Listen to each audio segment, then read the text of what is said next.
Hello, and welcome to Just Keep Writing, a podcast for writers. By writers. To keep you writing. I'm Will. I'm LP. I'm Sameem.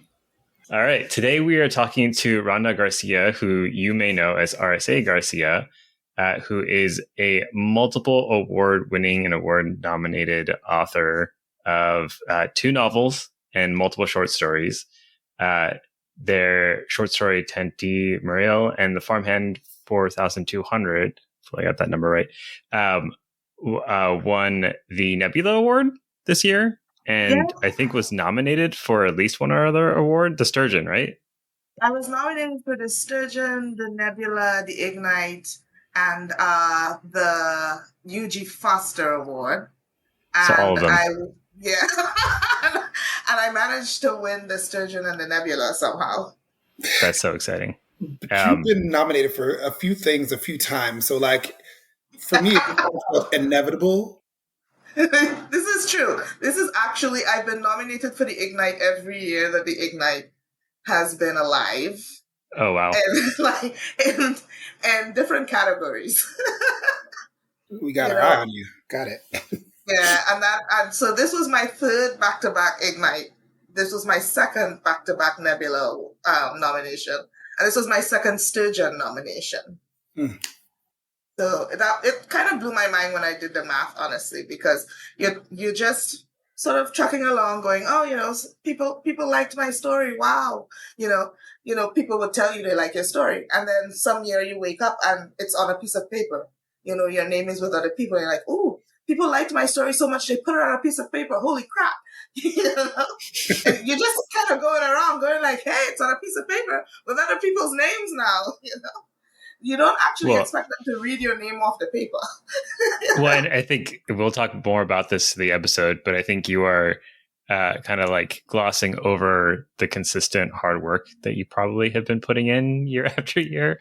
That's resulted in all this. So it's been consistent, definitely. And yes, my sister always says you have to talk about the fact that it's work, and it is work.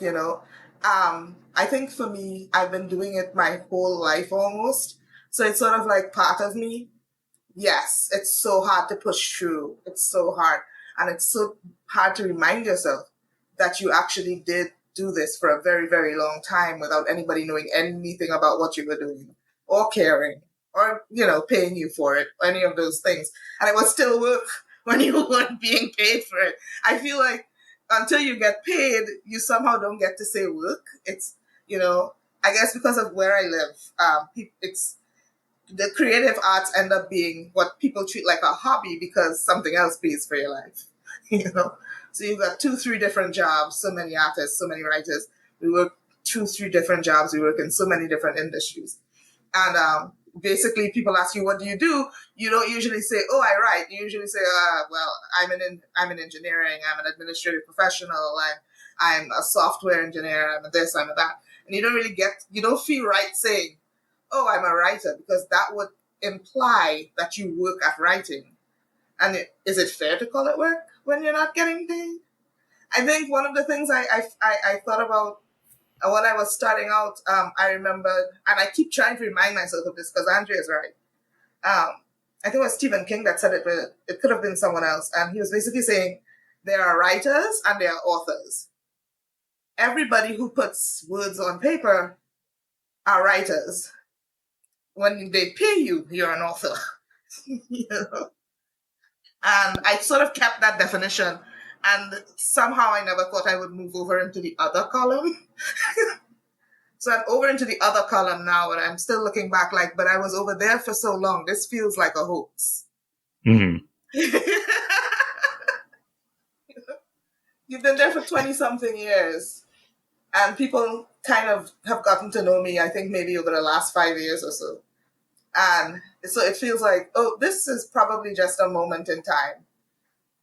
It'll go back to me being anonymous and writing stuff that nobody puts on a paper soon. So I don't think so. I feel like there's like a somewhat of a tradition on the show to ask a question of this format to kick off, which is if you had to sum up your writing journey in 3 words, what would they be? Persistence, discovery, endurance.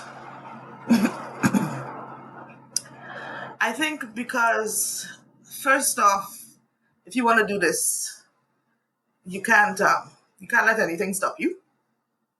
It really has to be something that you believe deep down in yourself. You have to do it, not because you're trying to dig yourself out of a financial hole, or because you really want to be famous, or because you're a genius and the world needs to recognize your genius, but literally because you cannot not wake up in the morning and say to yourself, I'll never again decide to tell a story or put words to paper with the intention of telling a story. It's fine. I can live my life from this moment on, never doing that again.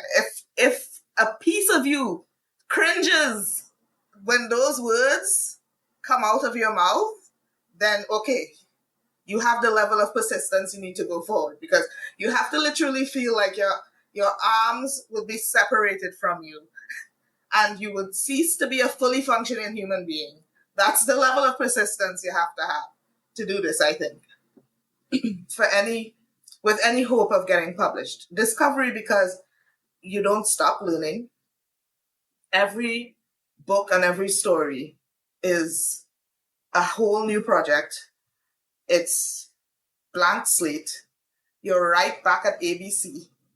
You have never written anything before. You can get more comfortable sliding into the spot of I know nothing over time.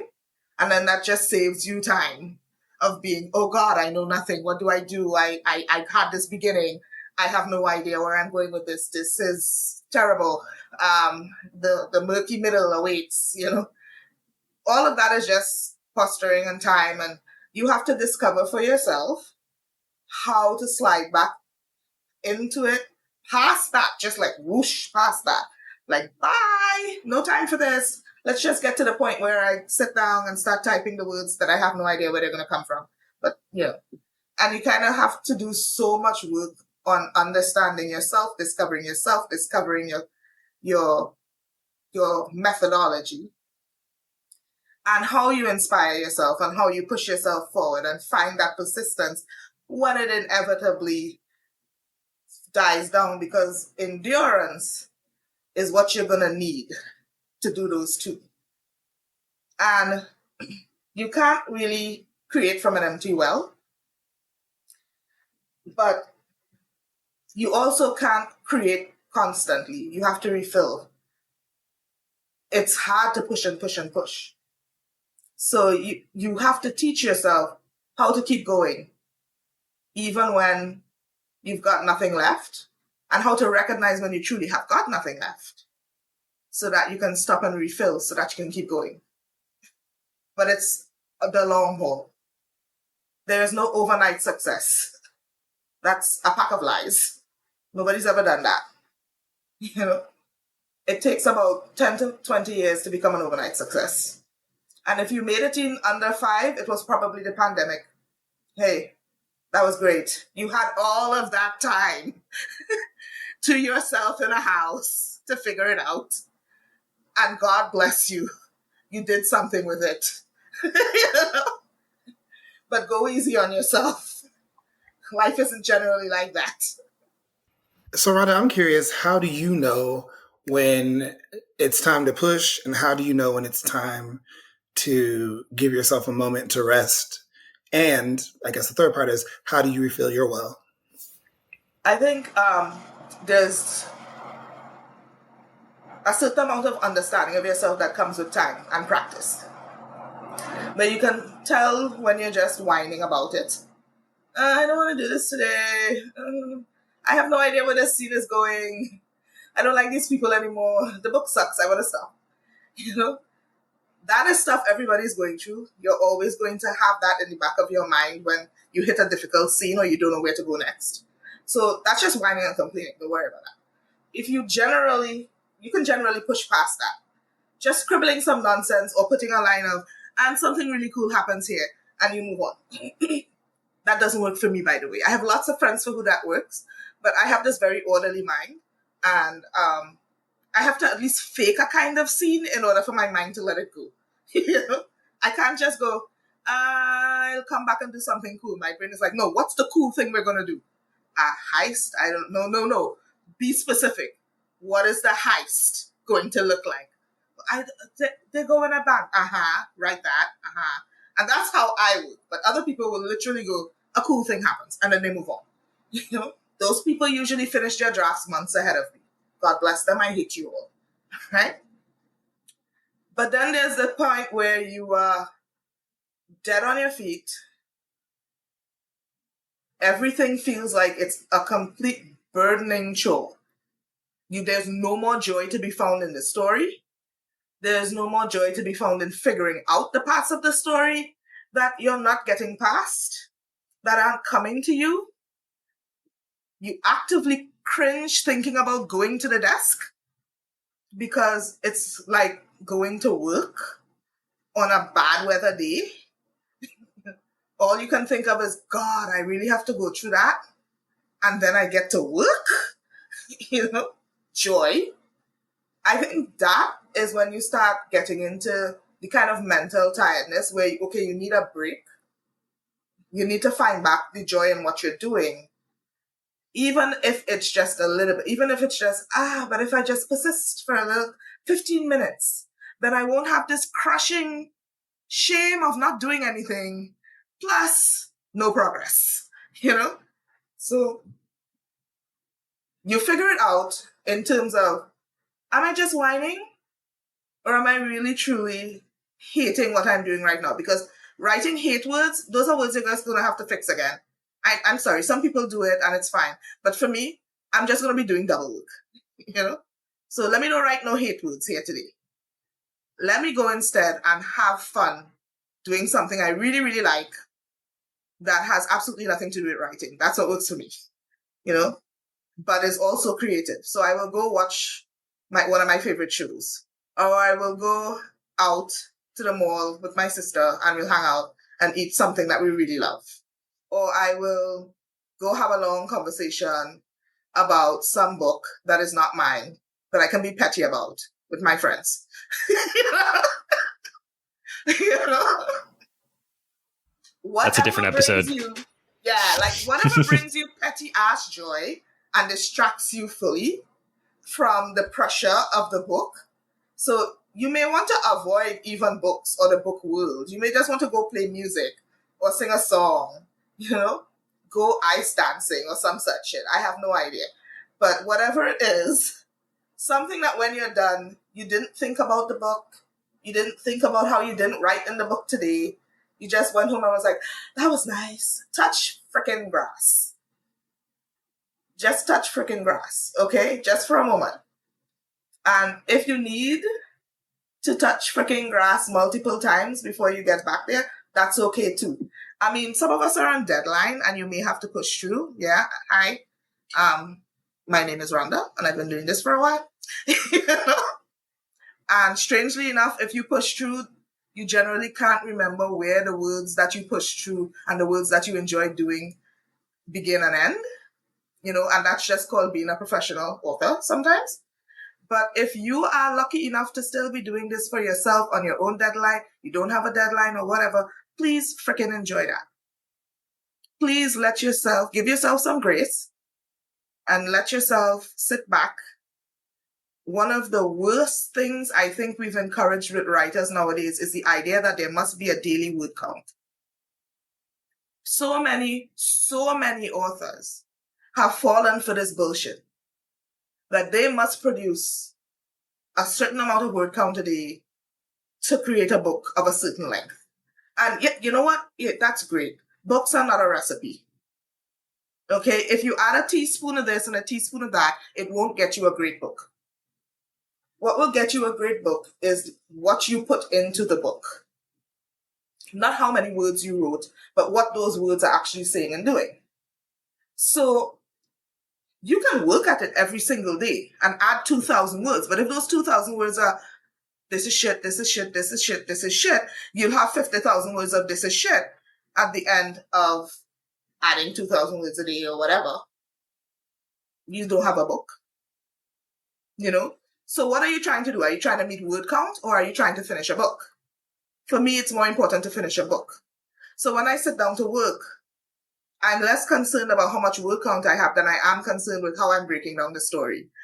And for me, that means scenes. How far along are you in the scene? Because to me, a scene is a module. So you have your paragraph, and then you have your scene, and then you have your chapter, And there's certain parts of the story that you want to tell, and you want to address certain things in each module that you're working in.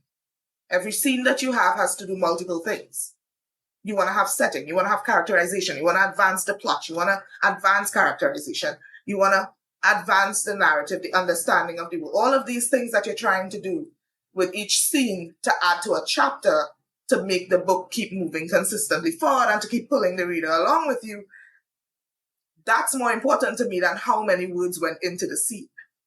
So if I write a 500-word scene today and I accomplish everything in that scene that I wanted to accomplish, that gives me way more satisfaction than if I wrote 2,000 words. I didn't really start the scene and I haven't advanced anything yet. Yeah. That's how I look at it. I want to jump back to something you said earlier around when you were talking about persistence. And I wanted to know if you can pinpoint the first time you felt like you had to do this. No, it wasn't just like an option. I was 8 years old. I had finished reading Little Women by Louisa May Alcott, and I was blown away. And then I read at the back of my copy from the library, they said that she had been published for the first time in a newspaper when she was 8 years old. And I thought to myself, wait, you can do this? And she was already published at my age. I am such a slacker. I want to do this. I want to blow people's minds. I want to make everybody love all my stuff. I want characters to live in my head and in my heart. I think this was just before my sister was born. So I was like an only child, desperate for friends. And all these girls in the book, this family, they were my friends. Jo was my friend. Amy was my enemy. She will forever be my enemy. And no, you do not fling someone's book into a fire. Anyway, the whole point was they were like my family. And I was like, I have to do this. I have to have this family all the time.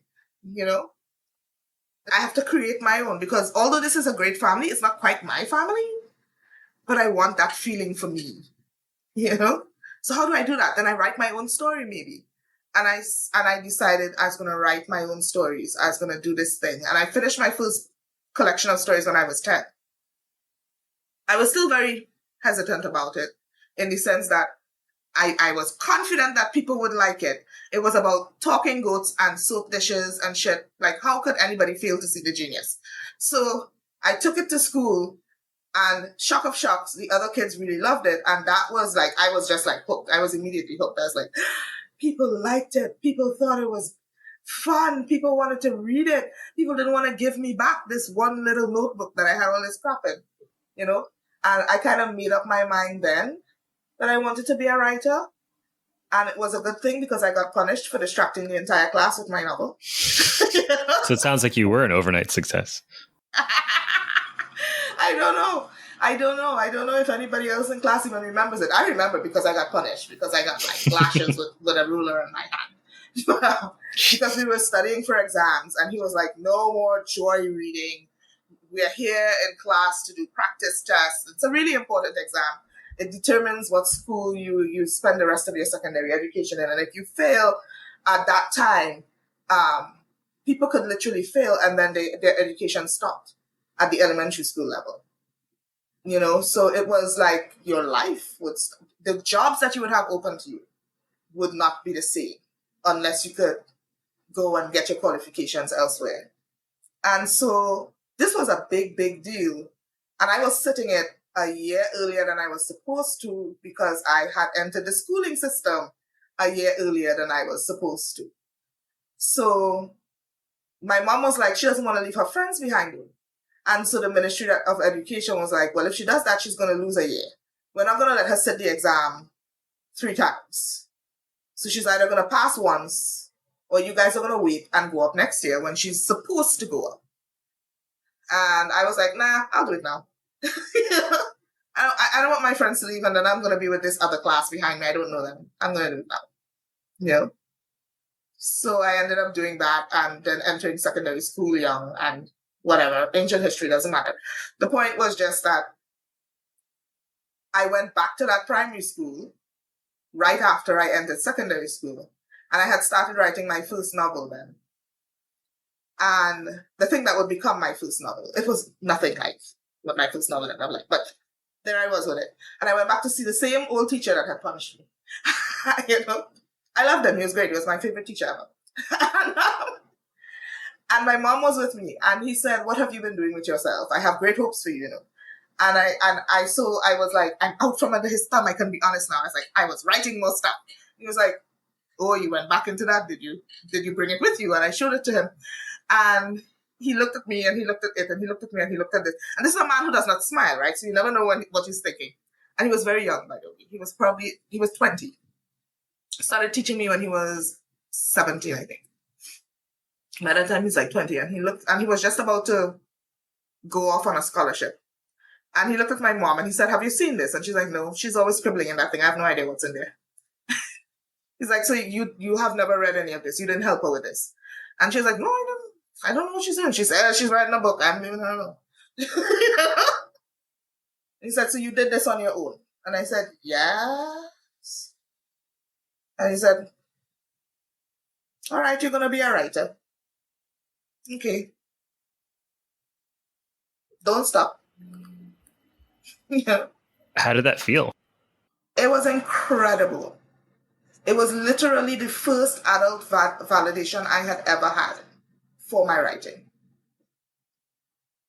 It meant the world because he was literally a genius, a math genius, who got into Harvard on an almost perfect SAT score and on a perfect math score. And I have no idea whatever happened to him, Mr. Little. I hope you're living a fantastic life. You know? But he made me feel like I was not a crazy person for wanting to be a writer from that young. And more importantly, he told my mom to take it seriously. My mom was very loving, and she's the reason I became a writer, because she joined me up to a library the instant she realized that I was crazy about reading, even though I was also too young to join the library. You know, she begged the librarian. She was like, "I cannot afford this woman's reading habit, please." And she was like, "But she's so young, she'll destroy the books." And she's like, "She will never destroy a book. My child would never destroy a book. And if she ever harms a book, I will personally pay for it. You have my word." And the woman was like, "Okay, cool, whatever. Sign me up for it." And I could not believe that I was free to enter an entire room filled with books and take them away with me. Like, for free. It blew my mind. So was my mind. For free. They let you do this shit. You know? And that love of reading led to a love of writing. And that love of writing led to where I am. And Mr. Little told my mother, "She's going to be a writer, you know, you're going to have to support it." And my mom was kind of like, "Oh, okay, cool." Yeah, LP.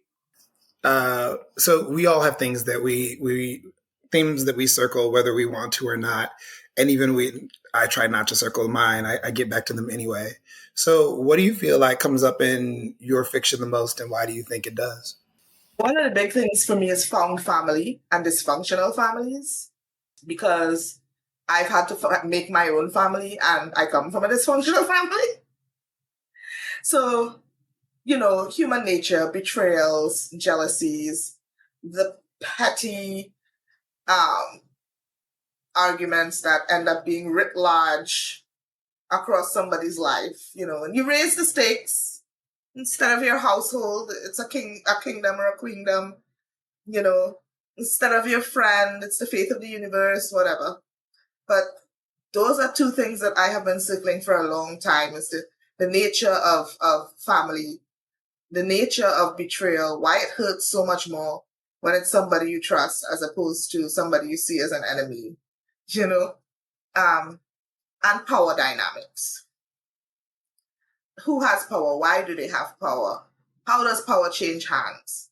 You know, I come from a society where if you look at it from outside, it looks very conservative and it's very much a patriarchy. But if you live in the West Indies, women are the backbone of the working force. Women are the backbone of the family. Women are the backbone of the government. And they have held families and countries together through centuries of colonization, enslavement, oppression, and we still have a problem with respecting the power of women and women of color. We still have a problem with domestic violence, with assault, with gendered violence and murder. And it was just mind-boggling to me that you can live in a society and see that things are not true. Women are not weak. They are not stupid. They are not wastrels. They are not cheaters. They are not out to get you. They are just trying to survive, just trying to run a family household.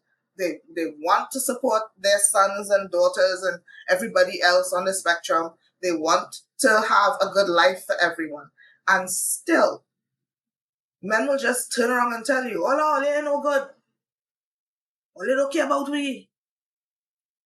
Oh, they's the worst. Oh, the woman is trouble. And they will act like you can't run the country while you have 2 back-to-back female presidents. They will still look you in your face after a female prime minister and say, well, all you get all your period, all you just get on all. I can't trust all you. You go do anything when all you vex. And it's like, a woman looks at a guy wrong, you kill her. I'm the one that has anger problems. I'm the one that can't be trusted, So you think about, how do you get to a point where you have bought so totally into the ideas that have nothing to do with the life you're living or the society you come from? Where does that come from? How do people get the power to influence people at that basic instinctual level against even the realities of their life? Because when you talk to these same people will tell you, my mother is the most perfect woman in the world. Don't treat my sister like that. She don't deserve that. Don't touch my daughter, It's like this incredible divide. And it works both ways. It does. I'm just speaking to it from the perspective of how I was spoken about, But there are plenty of women who tell me, man is the worst. Don't worry about them. Leave them there. Take them for what they could get. Them ain't gonna stay with you anyway. Get the money. That sort of thing. And it was incredible to me that we let ourselves be divided like this when we know fully well who put this bullshit in our minds. And the whole point of it was to keep us divided instead of letting us come together to build something better. And you let it work on you. Why? So I guess a lot of my fiction is asking questions. Why are we the way we are? Why do we let our worst impulses control us? Why is it so easy to be dysfunctional? I think a lot of those themes, and everything I read from you, feel very familiar and very easy, at least for me personally, to relate to and understand. But I'm sure that there's a layer of specificity that is specific to Trinidad, your own cultural heritage within Trinidad. And I'm curious if you've seen how your work has landed differently with folks within Trinidad or who are of Trinidadian descent versus everyone else. I have to have people reach out to me. Yeah, it's really funny because in the West Indies we have a long, really long, strong literary tradition, but it's tied to the Commonwealth and it's tied to Britain. So that means it's mostly literary. There's not a lot of respect for commercial genres. As a matter of fact, there's not really any way to publish in the commercial genres in the West Indies. Everything kind of basically comes out of England. You have to convince the Commonwealth to publish you. You have to convince England to publish you. And they tend to want to see certain kinds of stories from the West Indies. I think if you're a person of color from the US, you can guess what those kind of stories are. Exotic little island girl, dark seedy underbelly of island paradise, that sort of thing. And they don't really think of you as having a place in the literatures of the imagination unless you're talking about folklore, So certainly not literatures of the future. So when I was coming up, when I was lucky enough to kind of find the internet just as the internet was kind of branching out into publishing, and that made me not go into the usual circles here, which tend to form in academia, and which are very much grown from the understanding and the critical approach and teaching that we have in school, which is very, very wide. And it encompasses both the Commonwealth and Africa. It also reaches out to other parts of the globe. You read American books, you read Asian books. It's a huge field, but there's also our literature that is focused on us, Caribbean literature that has won everything, from the Nobel Prize on downward. We ourselves have 2 Nobel Prize winners. And that sort of literary heritage has the unintended side effect sometimes of snobbery. If you're not writing that sort of focus, then you're just wasting your time and your talent. What are you doing? Telling stories? So when I was coming up very much by myself. I did not have a writing group. I had my own imagination and a few friends around me. And they would say, we like what you're doing, it's fun. But I knew that they weren't getting it. I couldn't figure out where I was going wrong, but I knew it wasn't right. And I was lucky enough to join around 2000 an online workshop called the Online Workshop for Science Fiction, Fantasy and Horror, the Online Writing Workshop for Science Fiction, Fantasy and Horror. It still exists today. And I learned everything I needed to really start making my way through the industry from there, thank God. The unintended side effect, though, is that you are encountering mostly people from the Western world. So when I started putting up stuff, I was discouraged from putting up anything that looked too much like Trinidad. If they could not see the kind of focus and people and ethnicities that they were familiar with, I was doing it wrong. I don't understand this language you put here. Use standard English, stuff like that. And so I got the message. I have to write white characters in a white Western world in order to sell. And initially, that is how I approached. And of course, that did not sell. Mostly because at that time, people weren't really taking the internet all that seriously, email all that seriously. And you would just get form rejections.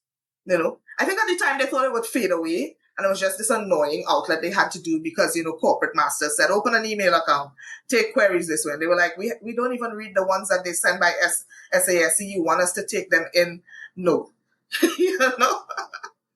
And it was very strange for me because we, of course, had been taught all these other people's slang and languages.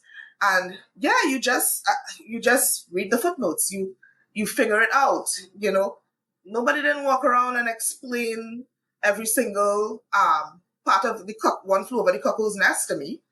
I had to read that and manage the gibberish and figure out the language on my own. And everybody was like, yeah, that's normal. Mm-hmm. But then you put an actual living Creole language in front of people and they're, I don't know what that is. Is that broken English? I don't get it, And so for a while there, I really did try to get published that way. But the first story I sold was based on folklore. And then after that, for a little while, I thought, and then I decided, I'm going to be me. I'm going to be me because I love my country, I love my culture, I love where I'm coming from, and this is what I know, and this is who I want to speak to. And so it was really gratifying when a few years ago, when I first published my first book, that I was invited to the Bocas Lit Festival, which is the big lit festival in Trinidad. And it was because they decided to do an SF panel for the very first time. And I was just lucky enough that my book was coming out that year. And they had invited Nalo Hopkinson and Tobias Bakel and Karen Lord, who's a Bajan SFF writer. And I was so lucky. I cannot tell you. they told me Nalo and I wanted to die because Nalo's Midnight Rubber was what put the nail in the coffin of you need to write white people's wills for me. When I read that, I realized, oh no, I can put myself in the future. I can see my people in the future. And so I couldn't believe I was going to be on a stage next to her. And she's just fabulous. And we had this great time. And it just cemented for me, this is the path to go on. But after that, I didn't really have any exposure. I was doing my thing. Clarksville was picking me up and nobody knew. And I was just kind of like, oh, fuck, this sucks. You know, I'm doing all this stuff and it's so Trini and Trini's would get it. I'm not sure how many people are actually picking this up. And then Twitter came along. And people started finding me on Twitter and they'd be like, holy, this is R.O.T. Oh my God, this story is about doubles. Oh shit, I know what that is. She named this place after this country. Oh my God, you know. And I think what struck me the most was my sister works in government. And she has friends who are literally trying to change things for the better through programs and through challenging the status quo. But, you know, they're kind of jaded. You work government, you're kind of jaded. And one of them was actually her superior. And she just kind of mentioned to her, you know, my sister she writes. And she's like, really, what does she write? And she said science fiction. She's like, I freaking love science fiction. Really? She's a Trinidadian who writes science fiction? She's like, yeah, she's been like writing for like 20 something years now. She's like, what? I've never heard of this. You must give me her work. So she goes and she reads the story I wrote.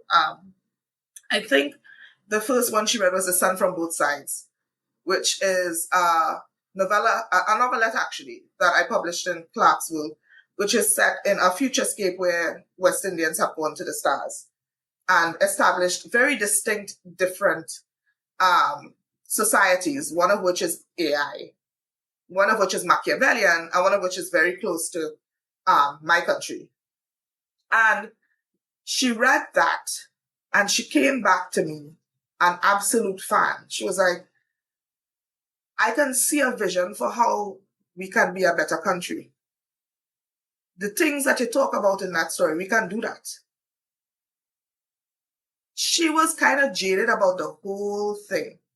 And I watched that woman over the next few years just become this powerhouse and decide to take the exam to become a permanent secretary, which is the most powerful post in ministry. And she passed that exam. And she is a permanent secretary right now. And what she has done is push for change that will modernize the government. And she told me flat out, she honestly could not have seen it before she read my work. Trinidadians, they don't often self-reflect except to complain. We have a tendency to compare ourselves as a tiny country with everybody else and be like, everybody else stuff looks way better. We suck. Look at the long lines we have at our licensing office, which is our DMV. You know, oh man, it's so sucky. We have to pay so much for cars. Why can't I? Oh my God, it's the worst. You go to the government, it takes 3 hours. I line up at the ER, it takes 2 hours. This is the worst country in the world. There's so much crime, you know. And I was like, okay, I have the benefit of having a lot of family who lives away, so I know the truth. I'm not just getting the flowery stories about, you know, immigrants making the American dream come true or the British dream come true. I don't know what that is. Maybe you marry a noble or something. I don't know. You become the queen. Whatever. The point is, I know for a fact that life is not easy no matter where you go. And I happen to know that there is stuff that you have here that you don't miss until you no longer have it. And we are not terribly self-reflected, and I wanted to kind of let Trinidadians see that. And so I constantly have people now writing me these little notes, little fan notes. It truly just lifts my whole heart. They will send me these little notes on Google. Hi, I just read your story. I'm so proud to be a Trinidadian. I never thought of myself that way. You know, I didn't, you know, I could see why you wrote this because we do this already. Wow. You know? And I'm like, yeah, bitches, free healthcare is awesome. That's really beautiful. I feel like that's as a tangent, but like that's why a lot of us want to write is, and I can't imagine ever having that kind of impact. So like super exciting, super inspiring to hear. But I think it also highlights like the publishing industry, subtly or not so subtly, is, you know, one arm that kind of reinforces a lot of these narratives to tell people where they belong and how things should be for them. And it just highlights how important your work is to push back against that and like let people think about themselves in a different way. A lot of people are doing this work, aside from everybody here, obviously. You know, I think a lot of people are trying so hard to put this differing viewpoint, to put this value on people who have not been given value or a voice. And it is very, very hard to get that foot in the door. And I've seen so many other people who were coming up with me at the same time just give up and fall away, which is why the first thing I said was persistence. Because I don't think I'm the most talented writer that I met when I was learning to write. I met people who were so far ahead of me in terms of skill and talent and imagination. You know, I was in freaking awe. I was like, I can't wait to read these people's books. And let me tell you, I am the best spotter in the world. Book people should hire me. I can tell you 100% who is going to make all the money, right? Because every single friend I ever had who I was like, nah, this bitch is so good. No, They have all the Hugos and they have all the flicking book deals to back up the shit I said, you know? I would literally write into these people to critique their work, and I would say, I don't know what you want me to tell you except call me when you publish, right? Because I'm ready to spend that money. I'm just going to run you the money. And they'll be like, oh, that's so sweet. That's so kind. I'm like, bitch, no, this ain't sweet. This ain't kind. If you don't get me this between two covers so I can have it on my shelf, we're going to have problems. You cannot leave me and go. And yet people did leave. People fell by the wayside. People got tired. People got tired of hearing no. I don't even know how to explain to anyone who is coming up in publishing now. You think it's hard now? You do not want to know how much people did not want to hear from people like me in the 2000s. Like 2000 to 2000, I would say 13. Oh my God. It was hard scrabble. It was race field. It was, people were just like, sure, you want Black people in the book? Sure. Brandon Sanderson, can we get some Black people in your book? With that status? No, you want Black people to be like on the cover, right? Sure, we can. Sarah J. Maas, would you like to put some Black people on the cover? Please, none of these people did these things, okay? But like back in that time, that was the level that they would go to. Like you would say, okay, we want to read books with Black characters in it. They would present you a book with Black characters from a white person.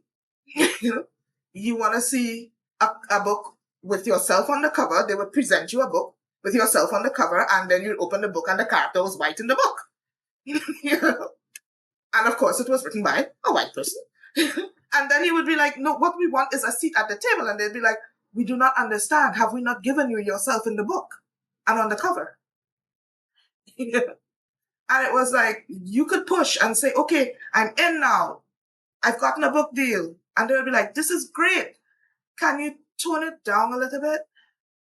Or can you make it really exotic?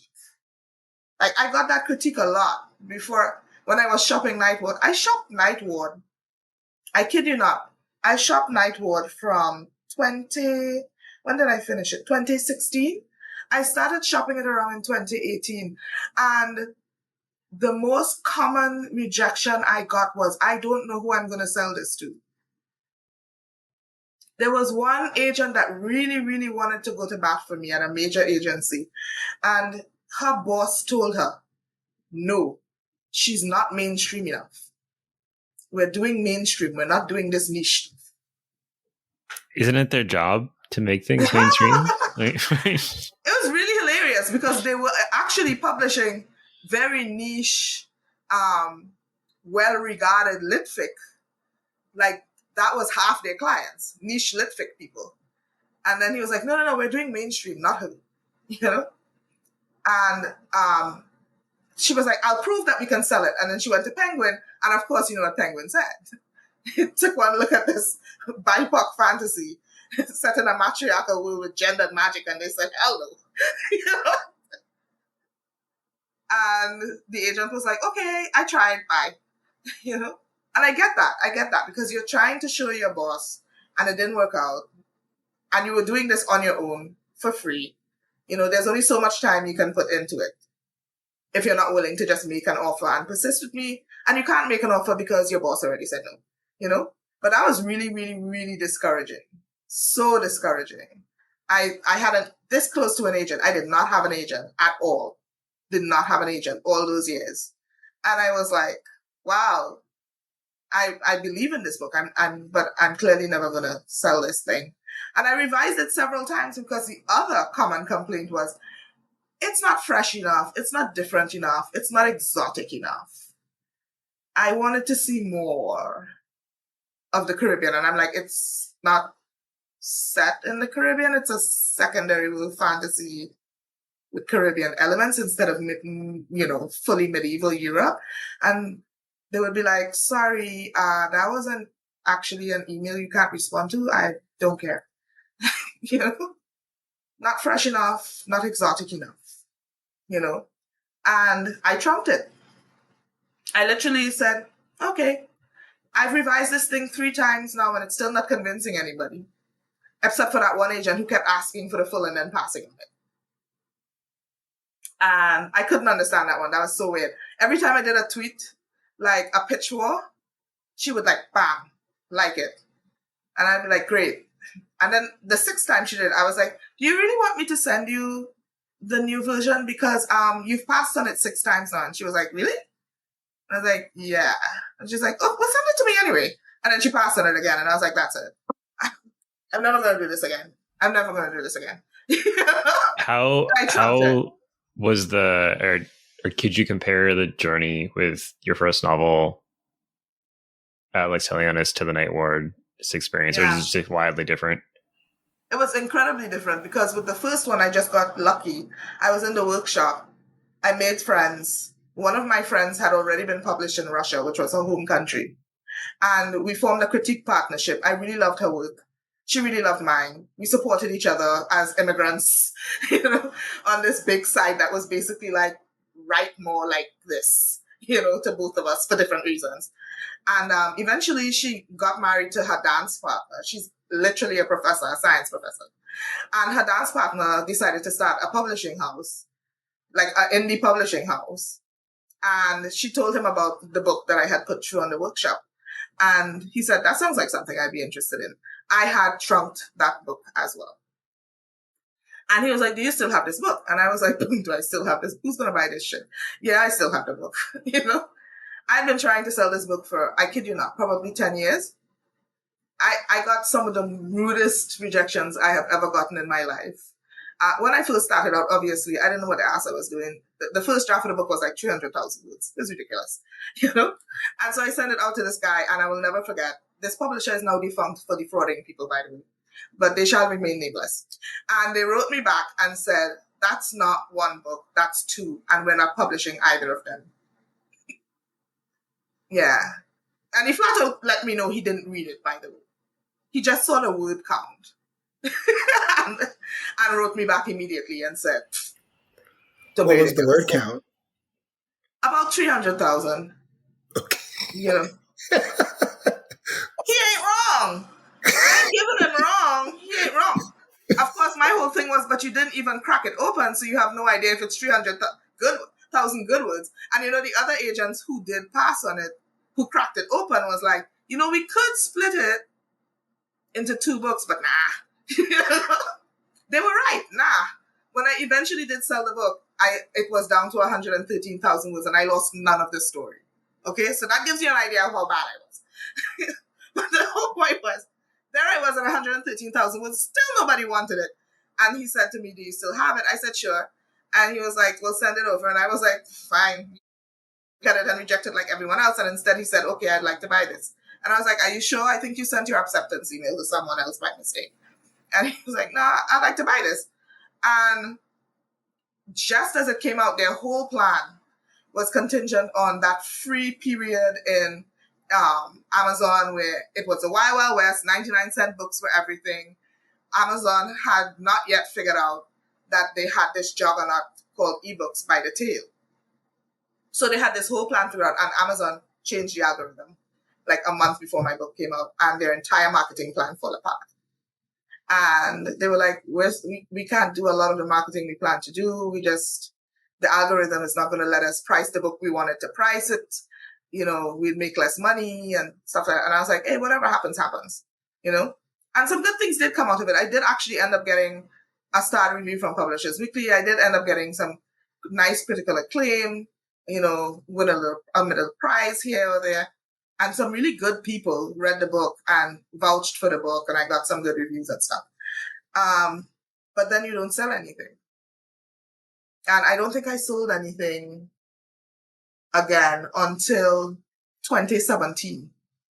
It was a short story because I decided persistence. Okay, I'm writing the sequel to this thing. It's not coming.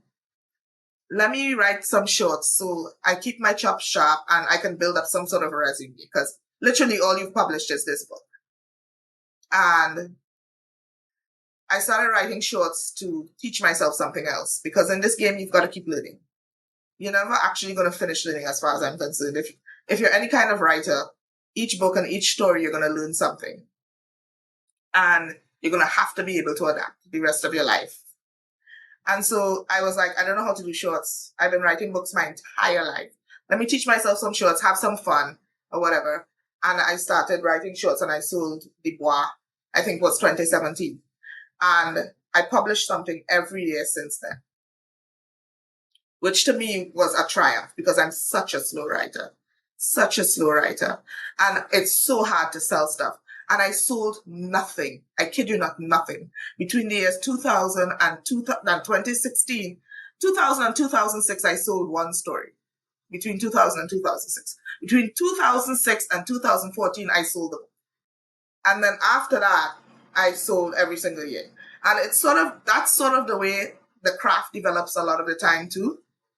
You kind of have long plateaus and then you make a leap. And that leap can sometimes see you just get a cluster of work, just accept it. It's hitting, and you feel like, yeah, I'm a writer. Finally, I've done it. And then you hit the plateau again and you're like, wow, what the fuck? Sowing, where's my reaping? And you will be tempted to think it's because you're bad, or you'll be tempted to think it's because you've run out of good ideas. But literally, you're just gearing up to go to another level if you keep working and you keep practicing. And what happens is things have a time, and sometimes your work hits that zeitgeist, and sometimes it doesn't. Just think about how many books come out and they were abject failures. And then 20 years later, they're bestsellers. They're classics. Everybody loves them. Writer's dead, not making any money anymore. Sorry, Philip K. Dick. He's already a pauper in a grave somewhere. Who knew that he would have this dominion over Hollywood? Every single one of that man's work is out there as some incredible film. If he was alive, he'd be making bank. And when you get to those stages, you have to be honest with yourself. Are you willing to do the work to push through it and get better? Or is this enough for you? Because it's perfectly fine if all you wanted to do was sell some stories or sell a book or write one thing and then walk away. Everybody doesn't have to be the best-selling author of all time in their dreams. Sometimes we just have one specific thing we want to say. Sometimes we just want to get really good at one thing. You have people out there who are known for the fact that they write nothing but perfect short stories. And they make great money from it. Ted Chiang, looking at you, I hate you so much. No, I love you. I love you. I love you. I love you. I don't mean that. Respect your game. Respect your goal. Don't let nobody take it from you. If you achieve what you set out to do, Don't let nobody make you feel like, you haven't done anything because you're not making bank. You're not in Hollywood. You don't have a best-selling series. Brandon Sanderson doesn't have you on his Rolodex. You know? Set your own goals. Live your own life. Enjoy your own damn craft. The best thing you can do for yourself doing this thing, keeping the joy that you get from this. That's the best thing you can do for yourself. Because it's the only fucking thing that's going to get you over all the hills that are going to be in your way. I'm telling you right now, this is publishing. Up, down, up, down, up, down, down, down, down, down, down, down, down, down. On that note, I wanted to ask, before we run out of time, I wanted to ask if you could tell us one thing that brought you joy in writing The Night Ward, what would that be? It can be more than one thing, but at least one thing. The Night Ward, because my grandmother had passed. I always talk about this. My grandmother had passed and I had stopped writing. And my sister said to me, just write anything. Just stop trying to write the sequel to your first book. Write something that, well, you know, you've been interested to put your pen to paper about. And I was really much grieving for her. And that book helped me grieve for her because there's a grandmother character in it. And I was just like, it was like having her back. I just wanted to have her back for a little while. And so I put her there, and it was like I was going into work to meet with my grandmother. And it was so much joy to be able to do that, to just remember her and put her acerbic tongue on the page and her indomitable spirit. And it helped me climb out of that hole. And then there was just the joy of being able also to put my culture's folklore into this epic fantasy setting and play with that. Because you see so much epic fantasy setting that relies on this quasi-medieval English countryside, you know, sort of time. And I think we all came up on that. I think we all have a lot of, you know, fun with that. Dungeons and Dragons, kind of touchstones. It's fun for everyone. It's not just, you know, fun for the cultures that it comes from. I know it's not fun for the Eastern European cultures who are like, that is not how it was. You know, we get it. We know it's not true. It's okay. I understand. I'm from the Caribbean. We do not all swing from hammocks under coconut trees and drink, you know, Mai Tais all day either. But this fantasy world that we play in is fun for everyone. But you see all the usual things in it, and you recognize, you know, your mermaids, or, you know, you recognize your Baba Yaga or whatever. And it was just fun for me to put Papa Bois and to put Mami Wata and to put Dwens, you know, and give them the same kind of import and the same kind of, you know, how shall we put it, gravitas that you see afforded to the kind of folklore and the kind of touchstones that you get in epic fantasy created in Western countries, you know. So that was a lot of fun. On that note, because we need to wind up, I need to ask you what we like to ask everyone on their way out, which is, what just keeps you writing? Storytelling. I love telling stories. I love telling stories to people. You probably figure that out from how long it takes me to answer a question. I get a lot of joy from conversing with people and just, I think it's a Trinity thing to a certain extent. It's hard to explain, but we're all very much storytellers. We do not communicate the way that a lot of people communicate. Like, Americans are very straightforward. You will literally have an American, you know, something happens in a store, and you could stop them and go, what happened in the store? And the American would be like, oh, this guy came in. He had a gun. And he tried to rob the cashier. And you'd be like, wow. You know, if you stop at Trini, you say, what happened in the store? The Trini would be like, Jill, you will not believe this, right? I leave my house real late this morning, right?